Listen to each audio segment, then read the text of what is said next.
Que nos abra el espacio. Yo siempre digo que este es la casa de todos los mexicanos y mexicanas, es una soberanía, por tanto, y qué bueno que esta soberanía nos brinde el espacio para poder deliberar. Aquí ya hicimos otro foro y también la senadora nos hizo favor de abrirnos el espacio y prestarnos la infraestructura de nuestro Senado de la República. Muchísimas gracias. Y bueno, decir que el tema de las familias homo, lesbo, bi, transparentales en México no es algo nuevo, porque por ahí se quiso etiquetar de que éramos una moda, ¿no? De que esta cosa de la modernidad y estas cosas liberales, terribles, estaban destruyendo a la familia, pero que era una cuestión como de moda y que por lo tanto pues las modas van y vienen, ¿no? Entonces que podríamos desaparecer. No, yo creo que la historia, en todos los momentos de la historia de la humanidad hemos existido familias homo, lesbo, bi, transparentales. Ha habido momentos ciertamente abiertos donde casi de hecho ni se ha cuestionado el asunto, pero también ha habido tiempos de oscurantismo y de negación de esta posibilidad. Pero de que hemos estado, en todos los momentos de la historia hemos estado. Nos lo dicen ahí, bueno, la cultura egipcia, la cultura griega, la grecolatina, vamos. Y eso es muy importante decir porque en el discurso religioso regularmente está esta cosa, esta idea siempre que permea la idea de pecado, la idea de lo natural, de lo antinatural. Entonces, con base en ese discurso, bueno, pues nos han vilipendiado en los últimos días particularmente, pero ha sido algo que hemos heredado del discurso judeocristiano. Entonces, sí decir que las familias conformadas por dos hombres, por dos mujeres, hemos estado y somos algo que a mí que me gusta mucho decir y lo repito siempre, somos células vivas de la sociedad, células vivas y dinámicas de la sociedad contemporánea. ¿Qué quiere decir esto? Que vivimos las circunstancias que viven cualquier otra familia, la gran mayoría de las veces, con una diferencia, ¿no? Que es la discriminación por nuestra orientación sexual, en el caso de los padres o las madres,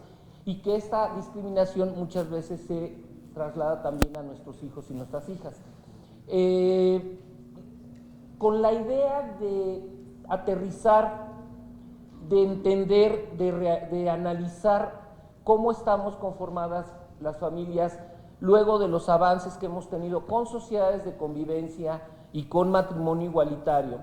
En el año pasado, bueno, de hecho fue desde el 2012, surgió la idea de hacer un libro de historias de familias homo, lesbo, bi, transparentales. Yo como periodista pues siempre he tenido cerca relatos, los he publicado en algunos momentos, en el suplemento Letra S principalmente, pero también en otros lugares. Y al tener esa posibilidad, algún día con Marta Lamas, platicando en un foro parecido, surgió la idea de que había que contar esas historias, que si bien ya había pasado sociedades de convivencia, si bien matrimonio igualitario, de hecho ya había habido la primera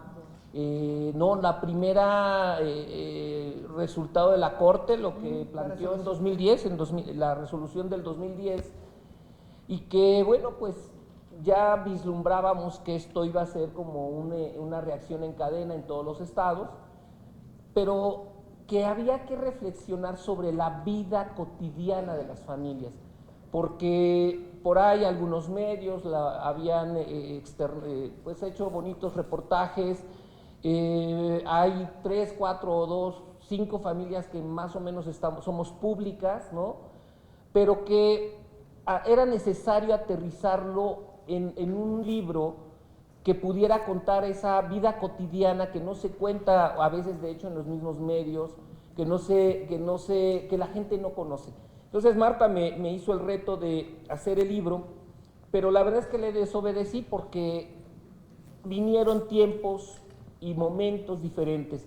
El libro está en otro lado, esas historias de familias, lo tengo, está ahí, está a punto de terminarse la edición, pero antes hubo un contexto, una coyuntura política política muy importante, que fue el año pasado, en el año 2012, 15, la Corte vuelve a hacer otra, ¿cómo se llama? Resolución, la 43-2015, de junio del año pasado. Entonces, previo yo ya había asesorado algunas tesis de maestría y doctorado sobre el tema de familias homoparentales, 4, y otros compañeros, amigos míos, habían hecho investigaciones extraordinarias que en sí mismas todas son un libro fascinante, pero enfocadas a ciertas ciencias, ¿no? A la ciencia, a la antropología social, a la medicina social, a la psicología, a la comunicación y, muy importante, al derecho.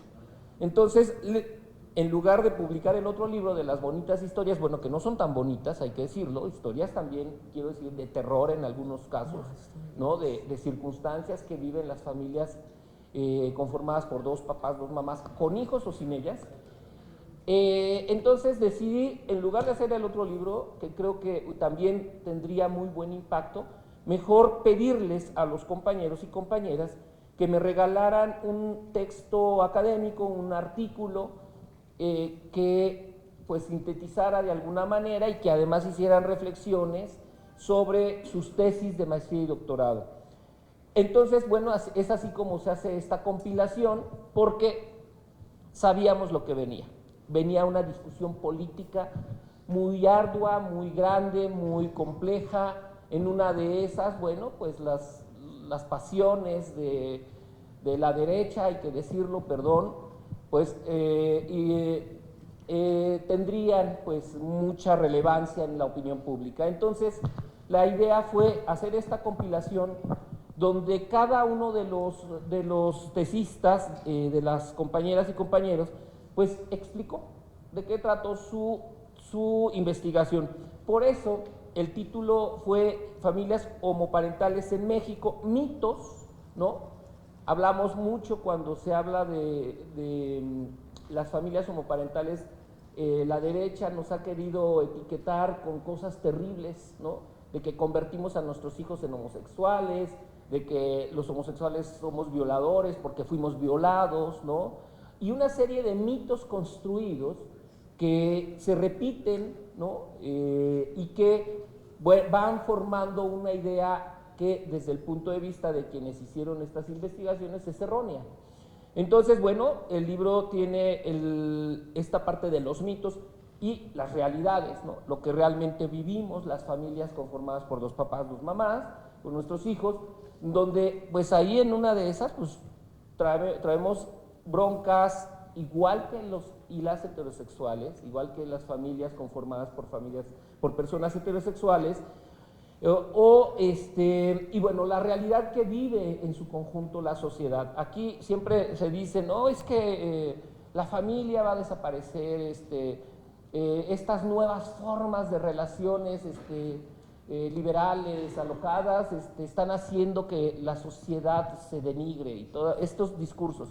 No, yo creo que más bien el Estado tendría, bueno, el Estado pensando más bien que eso, los entes de gobierno, de gobernanza, deberían de asumir también parte de esa responsabilidad. Las familias, seamos heterosexuales o no, nos estamos destruyendo, entre otras cosas, por la economía y la violencia y todo lo que está pasando, por malas decisiones políticas, habría que decirlo, ¿no? Entonces los gobiernos no están asumiendo esa parte de responsabilidad de la desintegración familiar, ¿no? Que es un tema, creo, fascinante que también habríamos que reflexionar. Y un poquito en honor y en reconocimiento a alguien que yo quise mucho en vida, aprecié y aprendí mucho y me regañaba mucho también, Carlos Monsiváis. Él insistía en el tema de la vida cotidiana. Hay que relatar, hay que cronicar la vida cotidiana. Entonces, el libro compendia esto, historias, las investigaciones hablan de lo que vivimos quienes estamos conformados de esta manera, de lo que enfrentamos ante las instituciones de salud. Por ejemplo, hay uno de los ensayos, de los trabajos, que se enfoca a cómo las mujeres lesbianas, por ejemplo, que van a los ámbitos de salud, pues son muy violentadas por los ginecólogos, que la gran mayoría de las veces son hombres ginecólogos, ¿no? Entonces, La cuestión de la lesbiandad para los ginecólogos es algo que pues todavía no les queda claro y hay mucha violencia ahí simbólica y a veces verbal, ¿no? Entonces, bueno, por acá se relatan algunas cosas y que la experta que hizo esa tesis hace todo un análisis desde cómo se van construyendo estas concepciones desde la ciencia médica, por ejemplo, o desde los espacios, desde la psicología, por ejemplo, también, que es terrible, ¿no? Donde todavía tenemos gremios psicológicos donde no han asumido esta parte de la diversidad. Entonces, las investigaciones lo que buscan es eso, hacer una reflexión, insisto, desde 5 ciencias sociales, ¿no? Que dan una posibilidad de leer lo que está pasando en este momento, porque todas las investigaciones, de hecho la más viejita, es de Ángeles Aces, que es una investigadora que la hizo en el contexto de sociedad de convivencia, y es fascinante ver cómo se concebía el tema del matrimonio gay. Ella le llama gay lésbico, todavía no entra la parte trans, no, para aquel momento la parte de las personas trans, y cómo se concebía, y las demás investigaciones ya son como de hace 3 años a la fecha. Entonces es muy, muy vigente, es muy, ha sido práctico. En las presentaciones que han hecho Marta Lamas, está Katia de Artigues, Alejandro Brito, Patti Kelly, Irene Moreno, la misma senadora que me ha hecho favor de presentar el libro.